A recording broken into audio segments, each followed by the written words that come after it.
Halo, siete besti. Aku Trickster. Check out CreativeDisc.com, the #1 music website in Indonesia.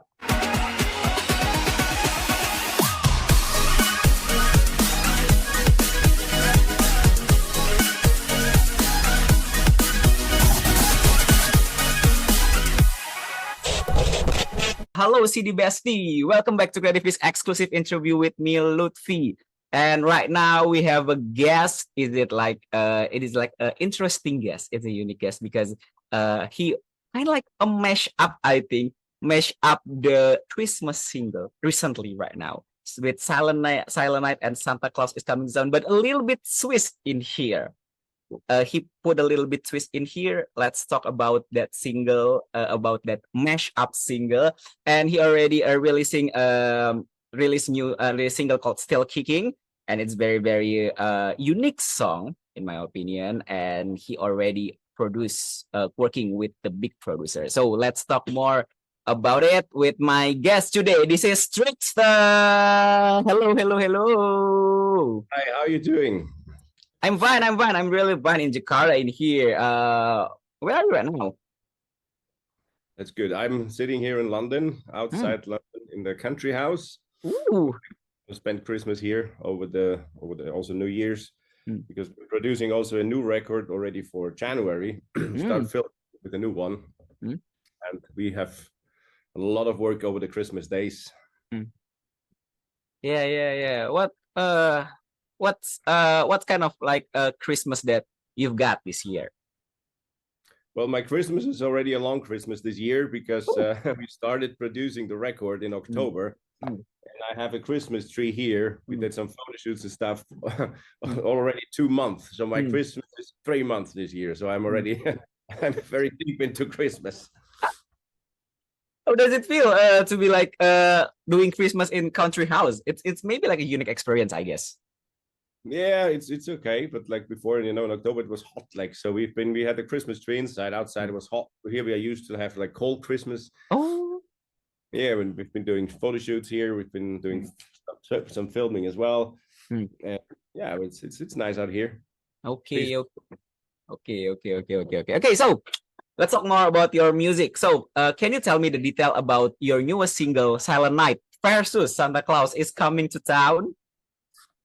Yeah, so yes, as I said, in October, I met a friend in Spain, and he got me like it's like an old jukebox from 1900s, and he said, "This is for you." So I opened it up, but it was the original Polyphone metal disc with Silent Night.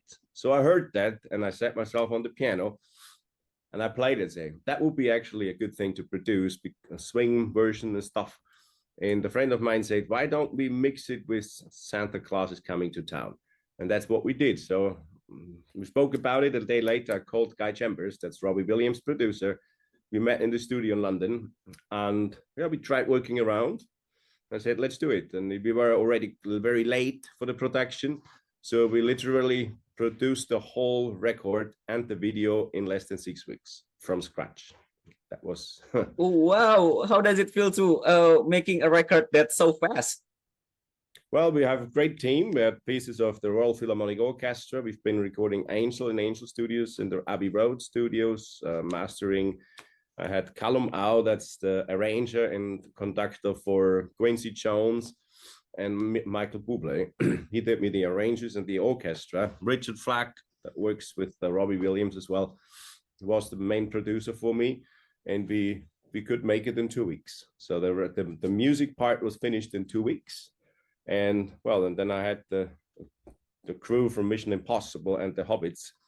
They did the video for me in Pinewood. That's the James Bond studio. And well, it took us 2 days, and we had it in the box. Oh wow! Must be maybe like a challenging experience from you, isn't it? Yeah. That's been many sleepless nights. Okay. So this is interesting for me because I've heard the name Guy Chambers, and it's very a big producer.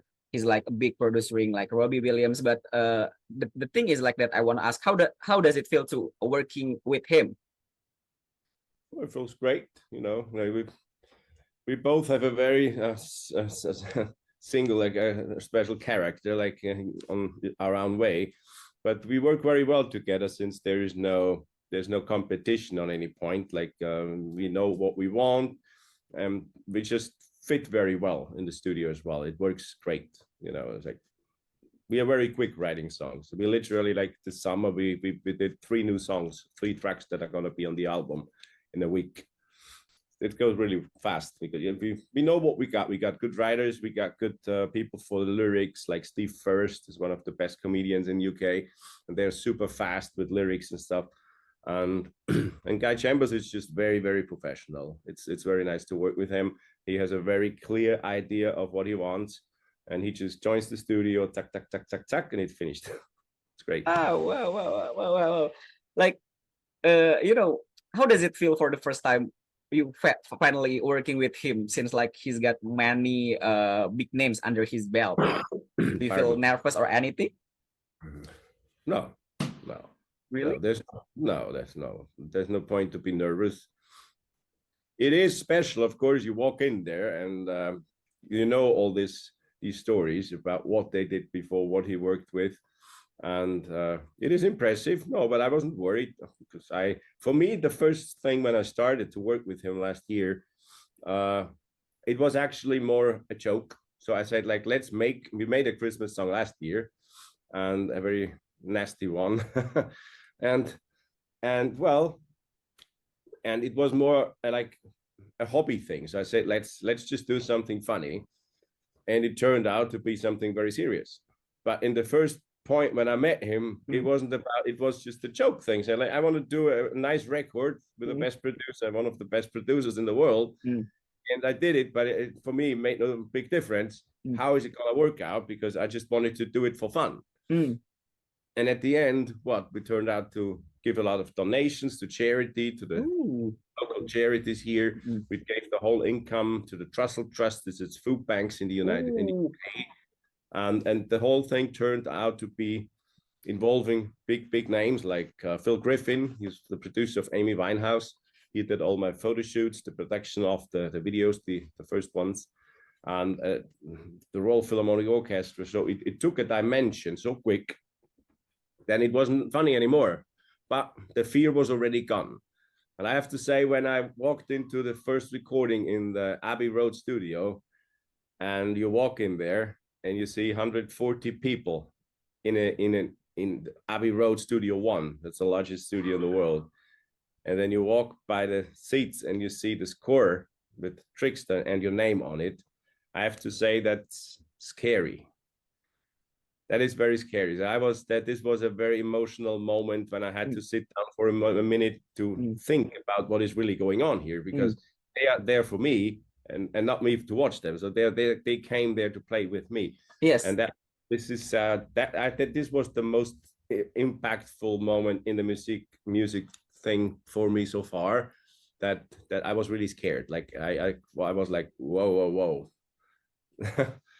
Yeah. I know it's kind of like intimidating, right? You know, you are the director of these things, I think. Yeah, absolutely. So I own the whole production. So there's no label involved. It's my company, it's my label, my record label, my production, the songs I write them with Guy Chambers and with others. And but this is all my production. This is a self-made one-man show with a very good team, what I have here. And I'm very proud of that, because this doesn't happen very often now. Like most of the artists have big labels behind it, a lot of money.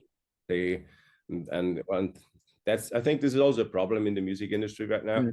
There's no really good music quality anymore, because they produce so much. They produce 100 artists every year to get one good one. And I think this is the wrong approach. It would be better to take 10 and make them perfect. Invest in the people, in their education, in their vocal performance, in better videos and stuff, instead of shooting 100 times, tack, and try to find something. And when they get something, if you look at all the current artists, every song sounds similar to the other one. So because they just produce something similar again, not to risk the audience to jump off it. And I think it's not good. If you go back 40 years, it was different. big labels had like 2 or 3 artists, and they produced all different kind of music, and it was good quality. But now the quality is going lower and lower and lower. I don't know. And this is something I want to change also with my record label, Trickster Records. I'm gonna start this year to take young artists from countries all over the world, also from Indonesia. We can work on this together, maybe, to find good people to do a casting through your show. We could try and get someone, then bring them to England. Then we do a final casting here and pick one of them or 2 and produce them here in England and launch them worldwide, exactly the same what I'm doing. This is why I'm doing it, because I want to show that it's possible to make someone from scratch to be a superstar in 2 years. That's possible. And if I can do it with myself, then I can do it with everyone. And that's the point to prove.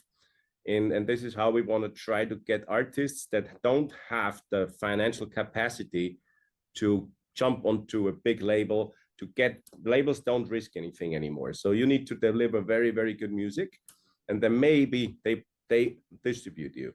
So what we're gonna do, we're gonna take people that are very good, and then we invest in them and make them big, but without taking and stealing all the money. That's the next point. Labels, they give you 10%.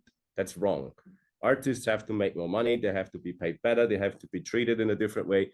And I just try with my label now to establish it big enough worldwide to take certain artists, also established artists, over from other labels or from Universal, from Sony, and produce them on a high standard quality of production, like with guy chambers, with our orchestras, with the band and stuff, and just make them better music and get them more money. Okay, it's interesting. This is interesting topic for me. But I think like what's the biggest motivation you want to do it? Because I know do the kind of things like you mentioned before, it's kind of like a hassle. It's kind of like, it's like a kind of big project, but and it's very, very ambitious, I think. But what's your motivation in doing it? My motivation is simple. I say I never had the chance when I was a kid. I played the piano since I'm 3 years old. I always wanted to make music, and I just had no chance. I come from a regular, normal family. My mother has been a music teacher. We had no money. It was like, we had to fight to get through it. And I've been working on the weekends and supporting people on construction sites to get some pocket money. I come from a very normal family, and just there was no way to make it out internationally, not even locally in my country. There was no options for me available to get anywhere in music. And my motivation is that now I have the opportunity, my businesses make sufficient money that I can support young artists to do what I could not do when I was a kid. I think like the interesting things is like you already have a this is interesting topic for me, because you have like I think like you have capital on your hand. You already running a business. Correct me if I'm wrong. You're already running business and you have a capital to do it. And I think like that's kind of thing like interesting me is like when you have already capital in any other things is music. Doing music, I think like it's possible to do more in music in my opinion, I think. Yeah, the only problem what music is that music consumes all your time. This is what I didn't know that. So when I started producing the first single, the first record, it was more a fun thing. But then now we already got the whole album is ready. We got 16 tracks produced. So I was really working every day on that. And the thing is, you cannot make music and any other business together. So either you make music, it takes all your energy, and literally, so you have to stop everything else. And that is a very dangerous play, because you need to secure everything properly. Yeah. I think like it is a unique perspective, because I think like doing music kind of like exhausting things that you can't do anything else beside it.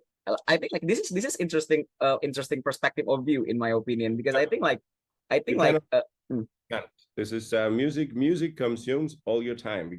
There's so many details you need to take care of, and if it's marketing, it's PR, it's we got a great team. I have Graham Stokes. He worked for Universal London Records, and a great AR guys, Bob Cunningham, Chris Hewlett, PR. They're all great people. But there's always something that you need to watch here, you need to check there, you need to be on top of it 24/7, especially when you launch a new record. A Christmas record is the most complicated thing anyways, because you have a very short time to get there. And this year will happen. I had to establish my name, the artist, myself, and then on top of it, promote a record, and we only have 4 weeks. That's it. And this is a very, very, very complicated thing to do. And when we started doing this, I was a little bit scared, like, say, how are we gonna get this done in such a short time? And and it does consume all your time. It does, but I love it. I like it, and I'm gonna stop everything else, and I'm gonna only do this. This is that's my plan. Oh wow, wow, wow, wow, wow! It's like I get like many interesting perspective that I didn't expect when I was planning this interview, because I think like the things that you mentioned before, making Christmas records is very, very hard, I think, because the thing in my mind as an Indonesian, in my opinion, is an Asian country, I think like making Christmas people, I think like it's very easy, because you got the Christmas themes, you got everything, you get the festive season, but I didn't know it kind of like complicated process, I think. It is very complicated, yeah, because you can start launching your record. First, it takes like 2-3 months to pitch it properly. Then then midst of November you do your release. But this year, if you look around worldwide, I don't know how in Indonesia, but like in the UK or America, United States, and Europe, people have not been in Christmas mood till last week. Even last week, there's no, you can't feel Christmas this year. I don't know what's wrong.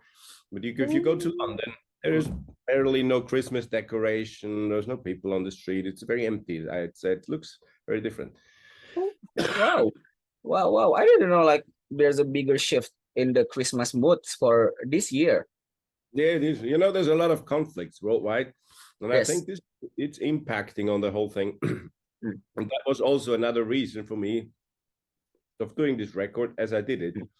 Because I've been thinking about the style and how to build it up, and I did it very, very focused to show the world about racism. There's like, we put all races in them. We have all races in the video. Everybody's happy. We show joy, we show peace. The whole thing is just a box full of positive energy. This was my goal, and I think we got that done.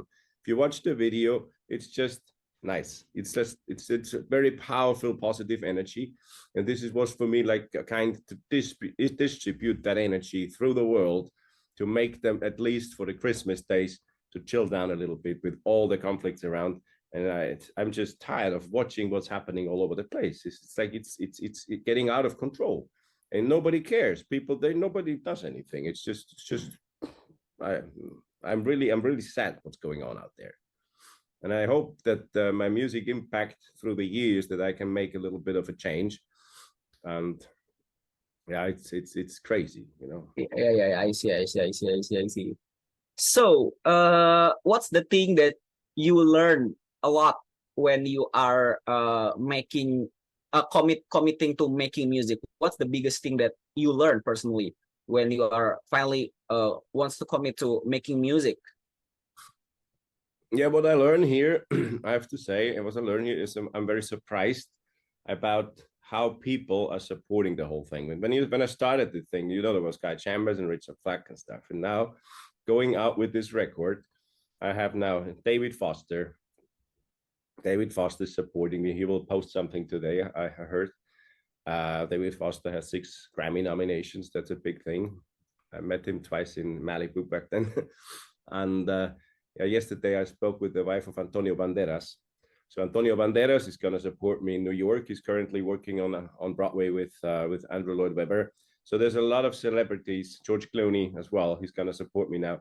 There's a lot of people that join the club to make this work, because they see the approach that we do. Because Trickster, I'm not only making music, we support like environment. We planted, what was it, Oliver? I think 100 million trees. Yeah. 100 million trees we planted this year, 2023, out of the money that we collected last year. So we do environmental things, we global protection. We are like it's a big project, you know. It's not only music what we're doing here, and it's very beautiful. And what I learn is that people just love it, and they join in just to be friends with you. And we have very, very, very good people. Also, Sonia Jones, she's one of the best vocal coaches. She's training me to sing better. And I had to get some serious singing classes for Silent Night. Is it especially the slow part? What is not in there's two versions of it, but one has a slow part. And to get this done properly, I was very scared. Yeah. It's very, very interesting. It's very, very interesting. And my next question is like, is it maybe like a little bit personal? I think like if you had a time machine, what part of your life would you go back to, and what would you say to yourself at that time? Wow, that is a great question. Thank you. Well, well, what I would do, there's actually a song that will come this year that I wrote. It's about then. There's a song about me traveling back in time, talking to myself when I was a kid. I already wrote that song. This is funny. Oh Lord. Yeah, I have it already. And so what would I say to myself? Honestly, I have to be very honest here. I would tell myself to do exactly the same thing again. Why? Because if I would have done anything different in my whole life, we would not talk right now. Yeah. And I'm very happy to talk to you right now. Thank you. No, I think I did everything right. Yeah. Why you don't want yourself change the thing in your past, and maybe like being okay with your past? Because I think like sometimes people don't want be okay on the past life, I think. Well, there have been things in my life that have been not right, but again, like, you know, if you change just 1 minute of anything that happened in your life before, like 20 years ago, if you wouldn't have gone out one night to a restaurant and you met somebody there that gave you a phone number from someone in Malibu, where you met, like, this is tiny things. If you wouldn't do this trouble, you wouldn't produce this record. And that's the same what happened here. I was in Spain. I was in South Spain, like in 2022. I met my friend, invited a friend of his, and that was the producer of he was Richard Flack, the best producers in the world. Worked with Metallica, also Robbie Williams, Swing When You're Winning, and he came to my house, and my house wasn't finished yet. There was no pool. There was no water in the pool. He didn't want to leave the house. He was stayed at the house for 2 weeks. He planned to come 2 days. And then we started to make music. I started to play piano. And he said, wow, let's do something. And this is how it all started. But it's always, no, I wouldn't change anything in my past. No, I wouldn't. I would leave it as it is. It's very, very interesting take. Oh Lord. And when I open your website, it's like this is the favorite things that I found today. I can pretend it don't make sense. Yeah. I think like that's the honesty that you want to convey, I think. Yeah, you know, I had a very crazy life, and I've seen many things. I've traveled a lot. I speak a bunch of languages, and what I'm doing, just all my songs that you're gonna hear from me is a part out of my life, and I can write many songs about it, and it's crazy. It's absolute madness. And finally, I have to say, the last year, I'm calming down, and I'm putting this in a box and ship it out. This is what I'm doing in the music. So I write a song about something, about a problem that I had, for example. I write it, produce it, and when I release the song, it's like a relief for me, because I don't need to deal with it anymore. Everyone has to deal with it. So I ship it away like a parcel from Amazon, and yeah, my problem is away. And this is I love doing this, because I really work up my whole life, put it into music, and give it to everyone. That's what we're doing here. Okay. That keeps giving, I think. Yeah. Just one Okay. question really quick. The Oliver just said here like that we have another interview coming up. Like how long you need me here? I think like this is like we have a two last question on this session. Okay, great. Okay, so the next question is mention 5 things we didn't know about you. 5 things that you don't know about me. Well, I'm a professional helicopter pilot. I fly aircraft, planes as well. I love cooking. I've been cooking also in Michelin star restaurants before. What do you not know about me? Favorite records, your favorite movie, it could be anything. Well, my favorite artist, I have to say, believe it or not, is Elton John. Ooh. Yeah, I like Elton John. Yeah, I grew up with him. I like it. And my favorite movie out of all times is Trading Places with Eddie Murphy. Ooh. Okay. And the last things. What your first record you bought with your own money? My first record I bought with my own money was Candle in the Wind from Elton John in 1987, the version for Princess Diana. Yes. Oh Lord. Oh, that's the wow. Oh, that's a big single. It was, yeah. Yeah. Okay, so this is my last question. So, what's next for Trickster after this? Do you have a many trick up upon your sleeves? So the next thing, what we're gonna do, we start filming now. The record is already produced. It's called Red Flag. I had a problem in my past, so I had to run away from Interpol. It's a true story. And we wrote about that. Really? And, yeah. And so what we're gonna do, the video is gonna be produced by the Mission Impossible team. It's gonna start in Paris in a cafe. Then I get a message to an iPad. It's gonna be like a James Bond movie.